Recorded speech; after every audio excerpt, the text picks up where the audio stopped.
অনেকেই জানতে চায় আমি বাংলাদেশের 495 উপজেলার হিসাবটা কিভাবে রাখি, অথবা আমি যে 495-এর মধ্যে 429টা উপজেলা ভ্রমণ করছি তার হিসাবটা একজাক্ট সঠিক কিনা।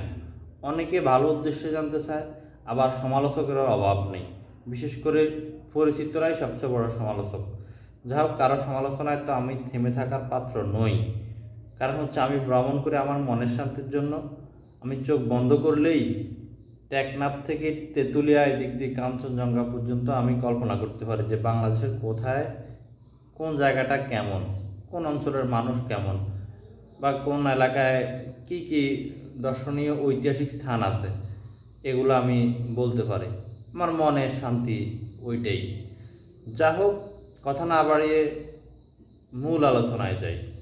কিভাবে আমি একদম একজাক্ট হিসাবটা রাখি, পুরো ভিডিও দেখতে হবে, তাহলেই বুঝবেন। সবার ফোনেই গুরুত্বপূর্ণ জিনিস লিখে রাখার জন্য নোটস নামক একটা অ্যাপ থাকে। আমার যেহেতু স্যামসাং ফোন, আমার এটাতে আছে স্যামসাং নোটস।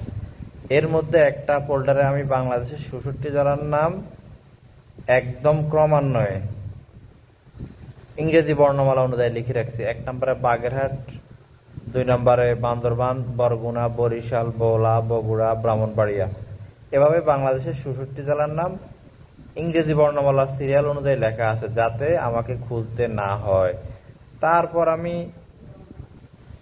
এবার উপজেলার নামগুলো লিখলাম। প্রতিটা জেলার নামের সামনে উপজেলার নাম আছে। দেখুন, বাগেরহাট সদর, চিতলমারী, ফকিরহাট, কচুয়া, মোল্লাহাট, মংলা, মোরেলগঞ্জ, রামপাল, শরণখোলা। এবার 9/9 লেখা আছে, মানে বাগেরহাট জেলায় 9টা উপজেলা, তার মধ্যে 9টাই আমি ভ্রমণ করে ফেলছি। তারপর বরগুনা দেখেন, পাথরঘাটা, বরগুনা সদর, আমতলী, বামনা, বেতাগী, তালতলী, 6/6, মানে সবগুলাই ভ্রমণ করছি। কারণ আমি যেসব উপজেলা ভ্রমণ করে ফেলি ওইগুলো আমি ব্র্যাকেটে নিয়ে আসি। যে আলীকদম ব্র্যাকেট আছে, বান্দরবান সদর ব্র্যাকেট আছে, লামা ব্র্যাকেট আছে, নাইখিংছড়ি, রোয়াংছড়ি, থানচি ব্র্যাকেট আছে, কিন্তু রুমা দেখেন ব্র্যাকেট নাই। আর এখানে 6/7, মানে হচ্ছে আমার 7টার মধ্যে 6টা ভ্রমণ করা হয়েছে, একটা বাকি রয়ে গেছে। তো এভাবেই আমি হিসাবটা মিলিয়ে থাকি। এখানে যতগুলা ভ্রমণ করছি যোগ করলে দেখা যায় 429 হয়, আর যেগুলা বাকি রয়েছে সেগুলো যোগ করলে 66 হয়। এই মোট 495 হিসাব। তারপরেও আমার যেগুলোতে ভ্রমণ বাকি সেগুলোর আলাদা একটা হিসাব এখানে রাখছি। রংপুর বিভাগে 58 উপজেলা, সিলেটে 41, বরিশালে 42, খুলনায় 44। এই মোট 4 বিভাগের সবগুলো আলহামদুলিল্লাহ ঘুরা শেষ। আর বাকিদের মধ্যে ময়মনসিংহ বিভাগে 3টা, চট্টগ্রাম বিভাগে বাকি 11, রাজশাহীতে 27, ঢাকা বিভাগে 25। এগুলোর যোগফল কিন্তু 66, মানে এই 66টা আমার কি হয়েছে, বাকি রয়ে গেছে। এবার আমি যদি আমার গ্যালারিটা দেখাই, আমার গ্যালারিতে ফিকে গেলাম, এখানে ফোল্ডারগুলো দেখেন 2021 পর্যন্ত এই ছবিগুলা, 22, 23, 24 তো রানিং। আর এখানে একটা ফোল্ডার দেখেন, এটার নাম হচ্ছে 495 উপজেলা, 495 ফিক। আসলে আছে হচ্ছে 429টা। আমি যে এটা ওপেন করি, দেখেন এখানে 429 ইমেজ, মানে হচ্ছে বাংলাদেশের 429টা উপজেলা থেকে এখানে 429টা ফটোই আছে। কোনো ফটোই এখানে রিপিট হওয়ার কোনো সুযোগ নাই। যেমন আমি বাগেরহাট যদি দেখাই, বাগেরহাট জেলার সদরে আছে 60 গম্বুজ মসজিদ। এ হচ্ছে শীতলমারি, ফকিরহাট বাংলাদেশের একমাত্র মহিষ প্রজনন, কচুয়া, মোল্লাহাট, মংলা, সুন্দরবন কিন্তু মংলাতেও পড়ছে। তো মূলত মংলা থেকে সুন্দরবনটা শুরু। এখানে এই ছবিটা কোথায় তুলছি তা দেখলেও বোঝা যায়। এই নদীটার নাম হচ্ছে ভোলা নদী। সুন্দরবনের মাঝখান দিয়ে এরকম ছোটখাটো অনেক নদী বয়ে গেছে। যাই হোক, এটা হচ্ছে মোরেলগঞ্জ, রামপাল, শরণখোলা। এই 9টা হচ্ছে বাগেরহাটের 9টা উপজেলা, মানে বাগেরহাট শেষ, 9টায় ঘুরা শেষ। বান্দরবানে দেখুন, এই যে আলীকদম, সদর, লামা, নাইখিংছড়ি। এটা যদিও নাইখিংছড়ি, কিন্তু যেতে হবে আপনাকে কক্সবাজারের রামু থেকে। এই যে দেখেন, এই পথে যেতে হবে।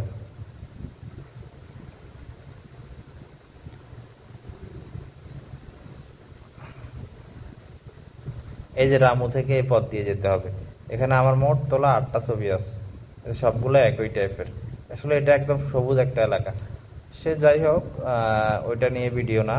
রোয়াংছড়ি, থানচি, এটা হচ্ছে জুমগড়। থানচি, এই জুমগড়ে আমি 2 রাত ছিলাম। এগুলা কিন্তু মেঘ, আমরা বান্দরবানে মেঘ স্পর্শ করেছি হাত দিয়েই। এই হচ্ছে বান্দরবান শেষ। আর কি জেলা দেখানো যায়? সুন্দর দেখি আর কয়েকটা জেলা দেখাই। কক্সবাজার, এটা হচ্ছে ডুলা হাজারা সাফারি পার্ক। চকরিয়া, সদর, ঈদগাঁও নতুন উপজেলা হয়েছে। আমার ডান পাশে হচ্ছে সদর, এই পাশটা হচ্ছে ঈদগাঁও উপজেলা।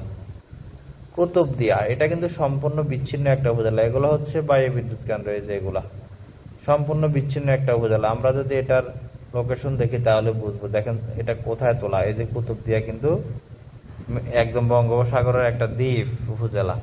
এটা এখান থেকে যেতে হয়, এই যে এখান থেকে মগনামাঘাট থেকে দুই ভাবে যাওয়া যায়, হয়তো এই পথে নয়তো এই পথে। তা আমি এই পথেই গিয়েছিলাম, এই পথে গিয়েছি। আর আমি তো আর ওই পথে ব্যাক করছি। সে যাই হোক, তারপর হচ্ছে মহেশখালী। মহেশখালী দ্বীপও কিন্তু সম্পূর্ণ বিচ্ছিন্ন। এই যে নিচেরটা হচ্ছে মহেশখালী, এটা হচ্ছে মহেশখালী, আর এটা হচ্ছে কুতুবদিয়া। এটা কুতুবদিয়া, এটা মহেশখালী। ছবি এসে ভরে যায়, মানে কোন ছবিগুলো ওইখানে তুলছি এগুলো এখানে শো করে। আচ্ছা, যা হোক, এটা হচ্ছে পেকুয়া উপজেলা, নতুন উপজেলা।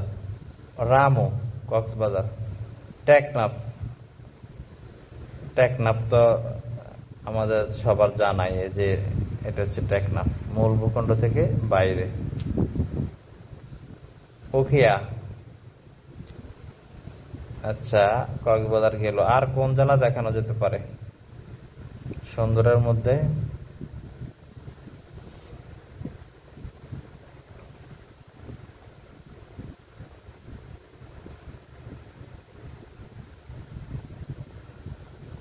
ও রাঙ্গামাটি, এটা হচ্ছে ভাগাইছড়ি উপজেলা, সাজেক। এটা দুপুরের ভিউ, এটা একটা রিয়েল ফটো, এমনই দুপুরের ভিউটা। এটা হচ্ছে বিলাইছড়ি। বিলাইছড়ি অবশ্যই অবশ্যই যাবেন জীবনে একবার হলেও, কারণ বিলাইছড়ি গেলে আপনার কাছে মনে হবে আপনি হয়তো যাওয়ার পথটা বিশেষ করে স্বর্গীয় একটা পথ। এই যে রাঙ্গামাটি শহর, রাঙ্গামাটি শহর থেকে এই কাপ্তাই লেক দিয়ে 3 ঘন্টা ফেরিয়ে এখানে আসতে হবে, ঠিক আছে? এই যে এখানে 42টা ছবি দেখাচ্ছে। এই 3 ঘন্টা আসার পরটা আপনার কাছে স্বর্গীয় একটা পথ মনে হবে। হ্যাঁ, এত এনজয়েবল, মানে আসলে না গেলে এগুলো বোঝানোর কোনো কায়দা নেই। যাওয়ার পরটা এত সুন্দর। এই যে দেখেন, এটা হচ্ছে যাওয়ার সময়ের ভিউ। এই জলপথ দিয়েই আপনাকে যেতে হবে। আর যাওয়ার পরেও আপনার মন ভরে যাবে। হ্যাঁ, এত সুন্দর একটা এলাকা এই বিলাইছড়ি উপজেলাটা। হ্যাঁ, আমরা যখন গিয়েছি তখন এই ভিউটা পেয়েছি। এই যে দেখেন জুমগড়ের পাশেই মেঘ, একদম পাশেই। এটা ছিল একদম সন্ধ্যাবেলায়, এই যে এই সময় একদম সন্ধ্যাবেলা। যা হোক, ওইটা নিয়ে আর একটা ভিডিও বানাইছি, আপনারা নিশ্চয়ই দেখছেন। এটা বরকল কাপ্তাই, যারা ভ্রমণ প্রিয় তারা তো দেখছেই। কাউখালী, নানিয়ারচর, রাজস্থলী, এটা হচ্ছে রাঙ্গামাটির সদর। ভিডিও বড় হয়ে যাবে, আমি শেষ করে দিব। আর কোন জেলা দেখানো যায়? শেষ জেলাটা হচ্ছে আমাদের ঠাকুরগাঁওয়ের সদর, রানীশঙ্কল, পীরগঞ্জ, হরিপুর, বালিয়াডাঙ্গি। ঠাকুরগাঁওতে মাত্র 5টাই উপজেলা। আর সিলেট দেখানো যেতে পারে, অনেক সুন্দর একটা জেলা সিলেট। সিলেটের এই যে জৈন্তাপুর, গোয়াইনঘাট, গোলাপগঞ্জ, পেঞ্চুগঞ্জ, দক্ষিণ সুরমা, সাদা পাথর, অনেক সুন্দর একটা জায়গা। পিছনে দেখেন পানি, পাহাড়, আমার জামাও মিলে গেছে। যা হোক, এটা হচ্ছে বিশ্বনাথ, বিয়ানীবাজার, বালাগঞ্জ। সুনামগঞ্জের দিকে গেলে তাহিরপুর, শাল্লা, দক্ষিণ সুনামগঞ্জ, সদর, মধ্যনগর, জামালগঞ্জ, জগন্নাথপুর। এই হাওড়ের মাঝখান দিয়ে কিন্তু এই রোড, বিশাল এলাকা জুড়ে। দোয়ারা বাজার, ধর্মপাশা, দিরাই, চাতক, বিশ্বম্বরপুর। যা হোক, ভিডিও বড় হয়ে যাবে, আমি আর সামনে যাচ্ছি না। এখানে কোনো ছবি রিপিট হওয়ার কোনো সুযোগ নাই, কারণ হচ্ছে সব জেলা থেকে আলাদা আলাদা করে, সব উপজেলা থেকে একটা মাত্র করে ছবি নেওয়া হয়েছে। এটা হচ্ছে রাঙ্গাবালি। অবশ্যই জীবনে একবার হলেও রাঙ্গাবালিতে যাবেন। তো আশা করি এই বিষয়টা এখন 100% ক্লিয়ার। কারণ হচ্ছে রাঙ্গাবালি এই যে বিচ্ছিন্ন একটা উপজেলা, ঠিক আছে? সম্পূর্ণ বিচ্ছিন্ন একটা উপজেলা। আশা করি এখন আর কোনো কনফিউশন নাই, কারণ হচ্ছে এখানে ভুল হওয়ার কোনো সুযোগই নেই। আশা করি বিষয়টা এখন একদম ক্লিয়ার। মানুষ জমায় টাকা পয়সা, আর আমি জমাই স্মৃতি। মনের ক্যানভাসে যে কোনো সময় বাংলাদেশের যে কোনো স্থান আমি ভাবতে পারি। ছবি ভিডিও দেখলেও আমি সেই ফিলটা পেয়ে থাকি আমার স্মৃতি থেকে। তো পরবর্তী ভিডিও হবে কোনো স্থান, কোনো জেলা বা উপজেলা ভ্রমণের আগে কি কি করণীয়, কি করলে আপনি অল্প সময়ে অল্প খরচে ভ্রমণ করতে পারবেন। বিশেষ করে যাতে কোনো পথ রিপিট না হয়। মনে করেন একদিনে আপনি 8টা প্লেস দেখবেন, তা আপনি একটা থেকে একটা কোনটা কিভাবে যাবেন, মানে কোনো পথ রিপিট হবে না কি করলে, সে বিষয়ে পরবর্তী ভিডিওতে আমি আলোচনা করব। তো ভ্রমণ হচ্ছে সকল জ্ঞানের মূল। ভ্রমণ জ্ঞান ছাড়া কারো জ্ঞান পরিপূর্ণ হতে পারে না। ভ্রমণ এবং শিক্ষামূলক ভিডিও পেতে আমার এই মাহবুবুর রশিদ পেজটা অবশ্যই ফলো করবেন, আর লাইক কমেন্ট শেয়ার করে সাথে থাকবেন। দেখা হবে পরবর্তী ভিডিওতে ইনশাআল্লাহ।